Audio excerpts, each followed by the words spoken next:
¿Tu auto no enciende o hace un ruido raro y no sabes cómo explicarlo en inglés?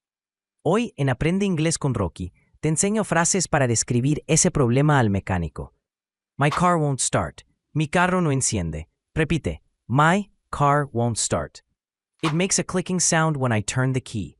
Hace un sonido de clic cuando giro la llave. Repite. It makes a clicking sound when I turn the key. The engine cranks, but it doesn't start. El motor gira, pero no enciende. Repite. The engine cranks, but it doesn't start. There's a strange noise coming from the engine. Hay un ruido extraño que viene del motor. Repite. There's a strange noise coming from the engine. It started fine yesterday, but today it won't start.